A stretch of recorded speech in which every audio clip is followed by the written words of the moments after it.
Paulo, muito obrigado. É uma honra. Honra toda minha. Uma honra e uma enorme responsabilidade de entrevistar um monstro do jornalismo como você. Eu tenho 1,69 m, a caminho de 68, porque o Mino Carta assegura que depois de certo tempo a gente diminui. Eu tenho minhas dúvidas sobre isso. Você é um gigante e coisa boa não deve dar dessa entrevista, porque um advogado entrevistando um jornalista não deve ter bom termo. Mas de qualquer forma, Paulo, muito obrigado. Obrigado a você. É uma honra. Nós temos muita curiosidade, os nossos espectadores da TVI têm muita curiosidade de te conhecer melhor e de entender um pouco esse papel que você exerce na imprensa brasileira. Você quase que tem uma vida dupla. Você apresenta um programa dominical na TV Record e no seu blog, Conversa Fiada, faz praticamente um jornalismo engajado, praticamente não, é um jornalismo engajado, que trata de maneira nua e crua dos principais problemas brasileiros, das mazelas do Brasil, de uma maneira muito contundente. Primeiro eu queria entender um pouco isso. Só para fazer um esclarecimento, você não verá na Globo nenhum profissional que tenha blog, nenhum profissional que tenha vida no Facebook, nenhum profissional que tenha vida no Twitter, para tratar de coisas politicamente relevantes. Verdade. Eu, quando trabalhava na Globo, eu dizia que lá a gente vivia numa prisão de segurança máxima, porque lá você fica numa sala muito confortável, televisão de tela plana, ar-condicionado perfeito, a comida vem direto do fazano, você tem direito à visita íntima, mas você está numa prisão de segurança máxima. A Record mantém uma política muito saudável, porque alguns de seus principais jornalistas têm vida fora da Record, nas redes sociais. É o meu caso do Azenha, é o caso do Rodrigo Viana, e uma coisa é uma coisa, outra coisa é outra coisa. Eu na Record eu sou funcionário, eu sou empregado, eu sou contratado, e lá eu sou apresentador de um programa dominical, uma revista dominical. E fora da Record eu tenho as minhas outras atividades, eu tenho o meu blog, eu sou palestrante, eu sou mestre de cerimônias em eventos, eu faço várias coisas. E isso a Record permite, e eu acho muito... É por isso que eu estou na Record. Né? Agora, o fato é que, na verdade, eu adquiri uma segunda vida nas redes sociais. Eu fui, modestamente, o pioneiro do jornalismo na internet. Eu fui para a internet quando havia ainda uma empresa chamada ZAS, que depois foi comprada pelo grupo Terra, que depois foi comprado pela Telefônica, e depois eu comecei a ter uma série de atividades, inclusive no UOL. Eu tive uma TV afiada no UOL, e até que fiz o meu blog independente chamado Conversa Fiada, onde nessa semana, a última semana do mês de janeiro, os nossos vídeos em uma semana tiveram uma audiência de 1.300.000 visualizações. Esse é a minha segunda vida, digamos assim. O que esse blog faz e o que todo esse movimento do que a gente chama de blogueiros sujos, não sei se você sabe, mas essa expressão blogueiros sujos nós ostentamos com muito orgulho, porque foi como o José Serra nos designou, né? E quando o Serra nos chama de sujo, nós consideramos um elogio, né? Então, todo esse movimento de blogueiros sujos o que é? Uma tentativa de ser um contraponto, uma resposta, uma reação a essa mídia hegemônica, que é a mídia que só no Brasil foi possível construir duas aberrações. Uma, nenhuma democracia razoavelmente séria do mundo permitiria a construção de uma empresa como a Rede Globo de televisão, com a hegemonia que ela tem, com o controle que ela tem sobre a mídia, com o controle que ela tem sobre a audiência. Um país de 200 milhões de habitantes tem uma empresa hegemônica de televisão como a Rede Globo, em nenhum lugar do mundo, talvez na Coreia do Norte seja assim, com a televisão estatal lá. E em nenhum lugar do mundo também seria possível ter uma imprensa em que duas famílias controlam. Porque, na verdade, você falava antes em 4 famílias. Tinha a família Tivita, que controlava a Abril, e a Abril hoje é uma empresa pré-falimentar, não fecha porque não tem dinheiro para indenizar os funcionários. E os Tivita migraram para Miami, onde frequentam o Jet Set, e não cuidam da empresa aqui que está à deriva. Os Mesquita do Estadão venderam a empresa, mantiveram só o controle durante um certo tempo da página de editoriais, e hoje o Estadão, como eu digo no meu blog, está em estado comatoso. Se você for ler o Estadão, não tem mais publicidade. Tem duas empresas que sobrevivem. Uma é a Folha, que acaba de fazer um IPO em Nova York, um IPO bilionário. A Folha agora vai ter dinheiro através do UOL e do PagPag. Vai ter dinheiro, PagBanco, né? Acho que é PagFácil. PagFácil. Vai ter dinheiro para investir, finalmente, na Folha, que a Folha também era pré-falimentar, e a Globo. Então, num país de 200 milhões de habitantes, você tem duas famílias que controlam a opinião do país inteiro, do Oiapoque ao Chuí, através dos jornais escritos, através das suas ramificações na internet, através da rádio, através da televisão, através das revistas. Isso é outro absurdo que só pode ter no Brasil, outra jabuticaba brasileira. É uma jabuticaba, por exemplo, como o fato de que o Brasil é o único lugar do mundo onde as sessões do Supremo Tribunal Federal são televisionadas. Isso é outra jabuticaba brasileira, né? Não há nenhum país do mundo que tenha um poder judiciário tão forte como o brasileiro, né? São nossas singularidades, né? São nossas jabuticabas. E o que nós fazemos como sujos é a tentativa de se contrapor a essa mídia hegemônica, que é uma mídia golpista. Porque não existiria Lava Jato, não existiria Moro, não existiria Dallagnol sem a Globo. Sem a Globo. Eu sustento no meu blog que um dia, que será mais cedo do que se pensa, o Moro, que no meu blog eu chamo de Judge Murrow, que é uma maneira de homenagear aqueles que nos Estados Unidos o premiam com tantas comendas e medalhas, o Judge Murrow, de Curitiba, e a Globo serão responsabilizados criminalmente pelo fato de terem divulgado uma conversa privativa entre um presidente da República e um ex-presidente da República para tratar de uma matéria de Estado e em 2 horas divulgar esse conteúdo para a Globo News. Primeiro, a gravação foi feita fora do horário estabelecido pelo juiz, portanto, sem autorização judicial. Segundo, ela foi degravada em 2 horas. Segundo o depoimento de um especialista no sistema Guardião, normalmente são necessárias 2 semanas para localizar em todos os telefonemas um único telefonema e degravá-lo. Aqui foi feito em 2 horas, ou seja, provável que com a ajuda da CIA ou da NSA, né? National Security Agency, foi degravado em 2 horas, entregue à Globo News e foi para o Jornal Nacional. Depois o Moro lamentou o episódio, pediu desculpas. O ministro Teori achou aquilo muito chato e o Moro continua julgando. Mas um dia esse julgamento vai para a história. Se fosse nos Estados Unidos, um juiz que divulgasse uma conversa privativa do Trump com o Obama para tratar da nomeação do chefe da Casa Civil, esse juiz teria sido encaminhado devidamente, com os devidos cuidados e as devidas gentilezas, para uma cadeira elétrica para ser eletrocutado, e a emissora de televisão que divulgasse teria perdido a concessão. Uma TV aberta. Você sabe que o que você está nos contando, basicamente, é a diferença entre a imprensa que conta a história e a imprensa que inventa a história. Sim.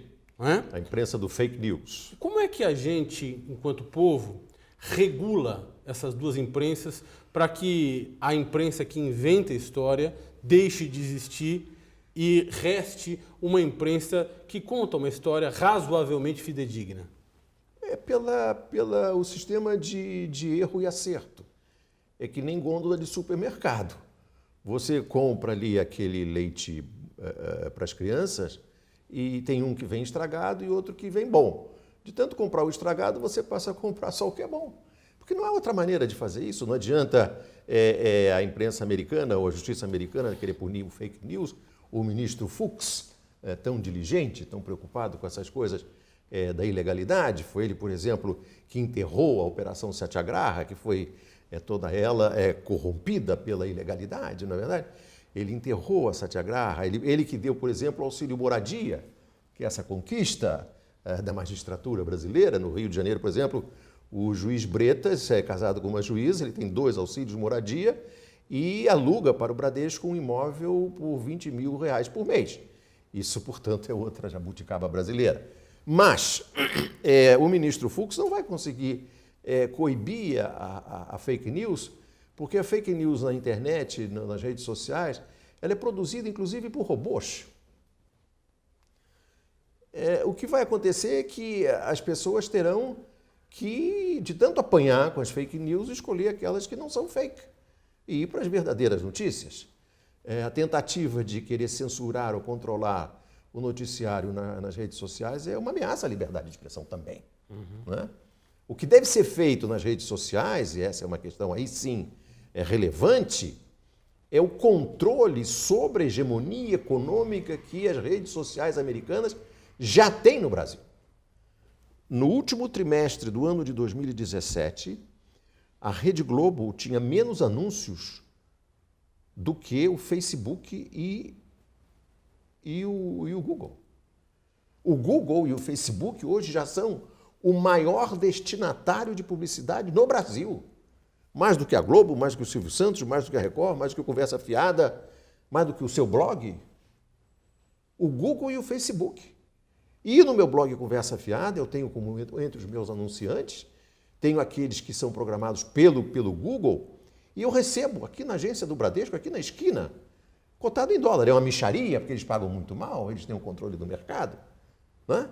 Mas eu recebo aqui. E esse é um problema que esse sim a legislação brasileira vai ter que enfrentar muito mais grave do que o Facebook. É uma questão que a Globo deveria ter levantado, se ela tivesse autoridade moral para fazer isso, mas ela não levantou, que é o fato de que a publicidade brasileira e, portanto, a opinião brasileira está sendo controlada pelos algoritmos do Facebook e do Google. E a televisão brasileira hoje já é controlada, em boa parte, pelo YouTube. Pelo YouTube. Se o YouTube resolver tirar essa nossa entrevista do ar, porque eu estou falando isso dele, some e você não sabe onde foi parar. Vai parar em algum canto lá na Coreia do Norte. Você não vai saber onde, Valfrido. Ou seja, uma opção de regulação estatal. Tem que ter regulação. Lei, tem que ter lei. Alguns países do mundo já estão cuidando disso. O Valor publicou recentemente um artigo daquele excelente redator-chefe do Financial Times, o Martin Wolf, dizendo que o Google e o Facebook são instrumentos de inibição da criatividade e que a legislação europeia tem que começar, assim como já está fazendo, começar a controlá-los. O George Soros fez um pronunciamento lá em Davos dizendo a mesma coisa. Escuta, esses caras têm que ser controlados, daqui a pouco eles vão tomar conta do mundo. Daqui a pouco o Sulzberg, lá, como chama? Zuckerberg, eu confundi com o dono do New York Times, diz que o Paulo Henrique Amorim não pode entrar no Facebook e eu estou perdido. Eu tenho 810 mil seguidores no Facebook, eu Conversa Fiada. Não, eu não gostei desse cara. Ele usa uma gravata que eu não gostei. Não gostei. Paf, acabou. Eu vou para onde? Você sabe que isso é curioso, porque ao mesmo tempo que ele, que essas mídias permitem a divulgação de informação a custo muito baixo, sim, elas respondem, de certa forma, pela morte da viabilidade empresarial da imprensa mainstream, por assim dizer. Isso. Perfeito. Será que esse ganho, ou seja, esse ganho de barateamento do acesso a opiniões como a sua, do teu blog, é um ganho circunstancial, momentâneo, e vai levar a isso que você está dizendo, que é um filtro, uma censura por parte dessas mídias? Olha, Valfrido, essa pergunta é muito importante. Eu vou ter a renda no Facebook e no YouTube que eles quiserem. Eu tenho aproximadamente, estou chegando a 200 mil assinantes no YouTube. Ganhei uma placa quando fiz 100 mil assinantes, ou seja, aqueles que se inscrevem no YouTube dizem, olha, eu quero ver os vídeos do Conversa Fiada. Estamos chegando a 200 mil. Tenho 800 mil e lá vai pedrada no Facebook. No YouTube, eu só vou começar a ser realmente remunerado a partir de 1 milhão de assinantes. E vou ser como remunerado? Eu não sei. Eu não sei, porque a tabela de preços do YouTube é secreta. Não tem como eu negociar. Chegar para os caras que põem anúncio através do YouTube e dizer, não, escuta, o meu preço é outro. O meu preço não é o preço igual ao do fulano de tal, porque o fulano de tal não tem nenhuma credibilidade. Não tem a minha credibilidade. Eu sou jornalista desde 1961, querido.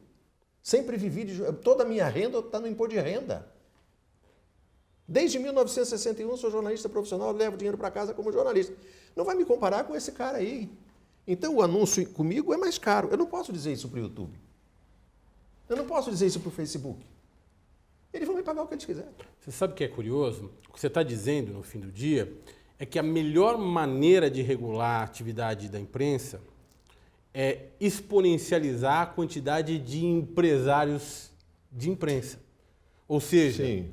A melhor regulação seria aquela que viabilizasse todos os blogs, todos aqueles que queiram se manifestar Sim. e que queiram ganhar sua vida por meio da notícia. Agora você tocou e da reflexão ponto, jornalística. Num ponto que vai atingir a canela de alguns dos milhares de espectadores desse seu espaço no Facebook. Você sabe que nos países civilizados, nas democracias maduras, há subsídio para jornais. Na Itália, na França, na Alemanha. Ou seja, o Estado deve garantir... O Estado garante a sobrevivência voz. de voz. De voz. Quem é que paga a BBC?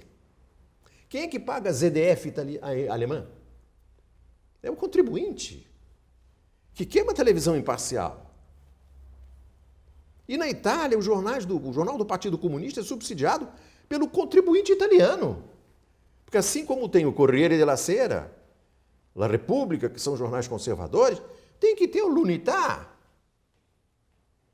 Porque tem 3 comunistas na Itália, ou 4, mas eles têm direito de ler jornal. Claro.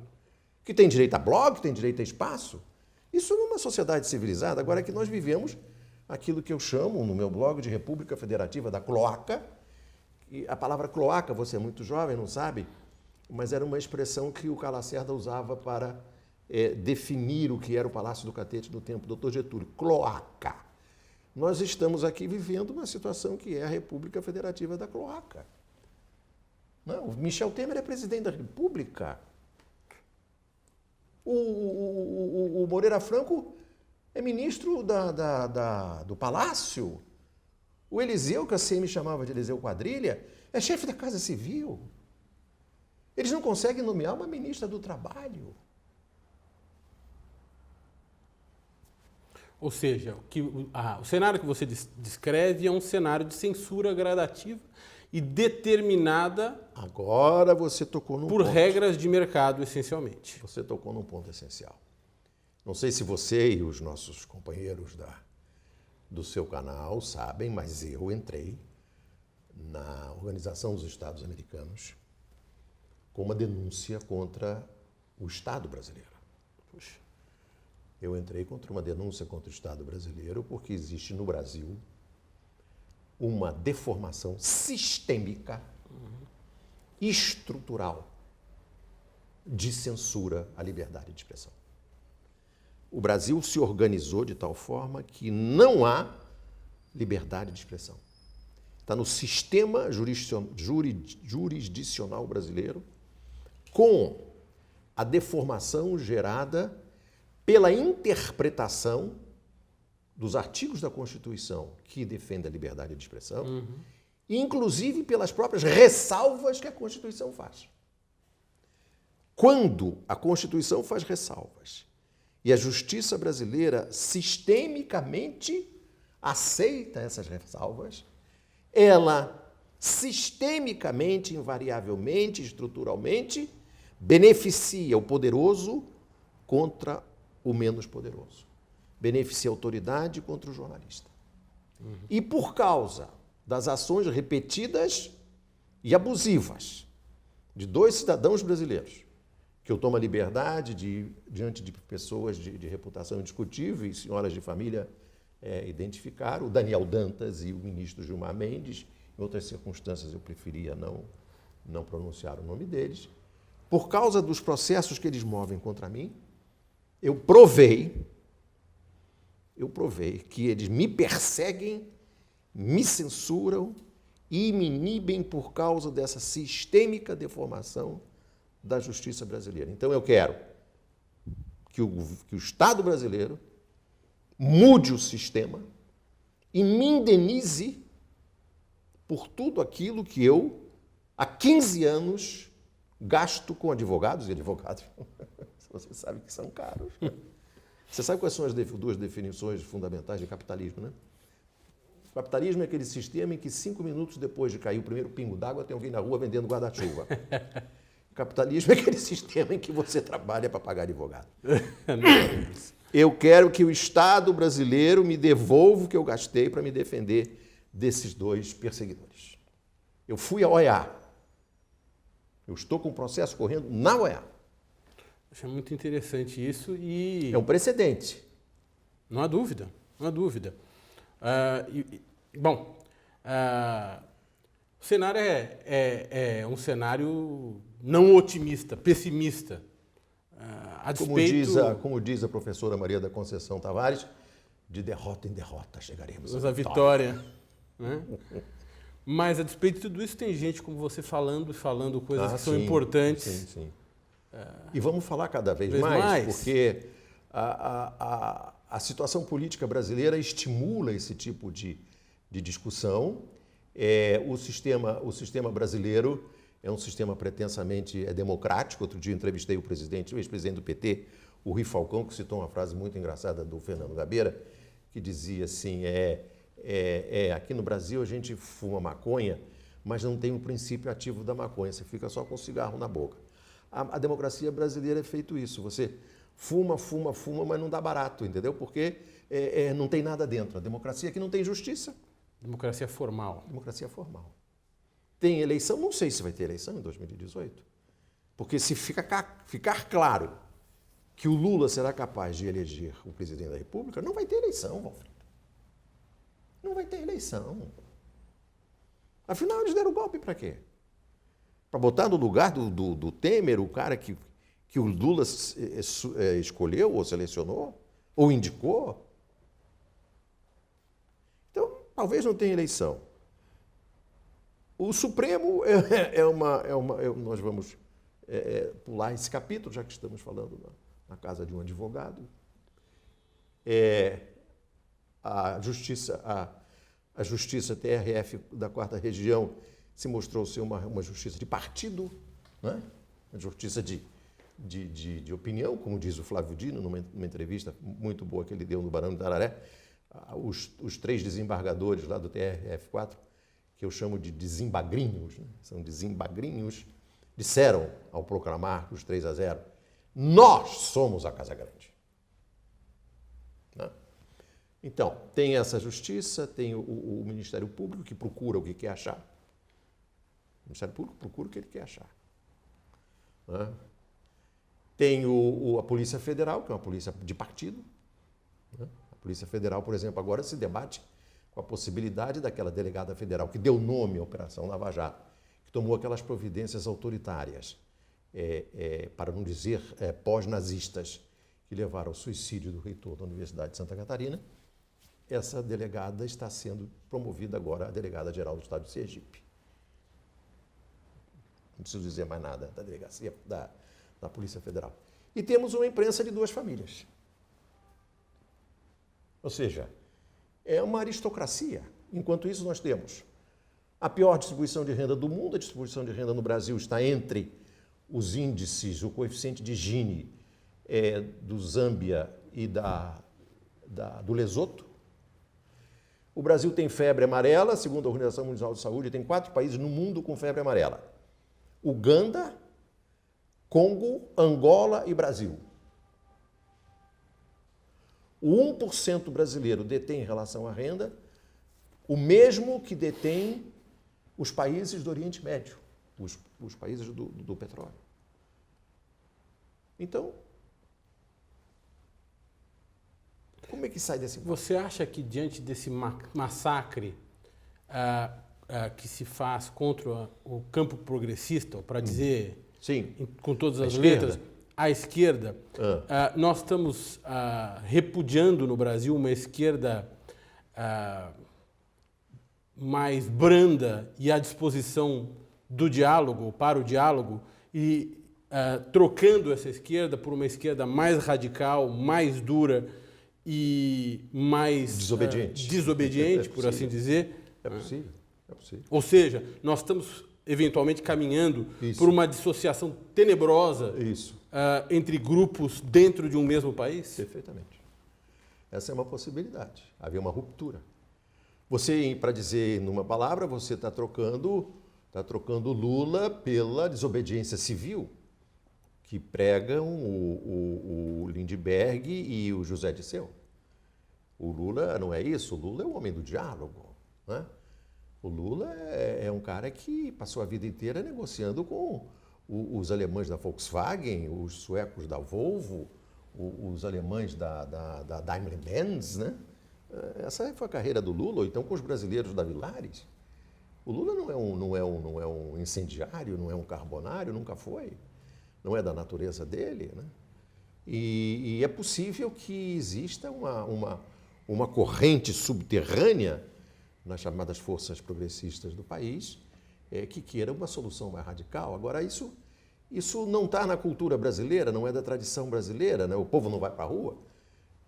Mas esses acontecimentos, você sabe que o povo às vezes vai para a rua por um motivo, assim, de repente, matam um estudante no calabouço no Rio de Janeiro e tem a passeata dos 100 mil, matam o Duque de Sarajevo, tem a Primeira Guerra Mundial.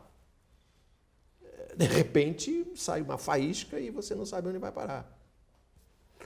Eu acho que nós temos que pensar e, de alguma forma, torcer para algum tipo de composição entre os diversos grupos antagônicos no Brasil, porque nós temos 14 milhões de desempregados, nós temos um capitalismo em frangalhos, nós temos ativos depreciados. Isso é uma barbaridade. A Lava Jato destruiu a economia brasileira. A Lava Jato destruiu alguns dos maiores grupos empresariais do mundo. Os aliados e os alemães fizeram um acordo. Botaram na cadeia e condenaram à morte os nazistas e os donos das empresas que cooperaram diretamente com o nazismo. Não sei se você toma aspirina Bayer. Toma? De vez em quando. De vez em quando você toma Bayer, né? A Bayer é a mesma empresa que fabricava o Zyklon B, aquele preparado químico que era lançado nas câmaras de gás para matar judeu. Uma empresa chamada IG Farben. Essa empresa IG Farben, o seu proprietário foi condenado à morte, foi condenado. E a empresa está aí, a Bayer. Até hoje. É a Bayer que produz a aspirina que a gente toma. Você sabe quem é que fazia os uniformes da Wehrmacht? A Boss. Hugo Boss. A Volkswagen. O seu Porsche desenhou o carro para o povo e deu de presente para o Hitler, para ser um produto do nazismo. Ele morreu. Os aliados chegaram lá e não quiseram a Volkswagen, achavam que aquilo era um carro que não ia para frente. Os ingleses, os americanos, da Ford, da General Motors, isso para lá. O Estado comprou a Volkswagen, produz esse carro, que hoje provavelmente é o carro mais vendido no mundo, e o Estado onde é produzido, o Volkswagen, tem 25% das ações da empresa. Adorei. Você é brilhante sempre. Espero que você tenha gostado Muito. de falar para a gente, tanto quanto a gente gostou de te ouvir. Muito. Muito obrigado. Muito obrigado a você. Obrigado, querido. É uma honra. Obrigado.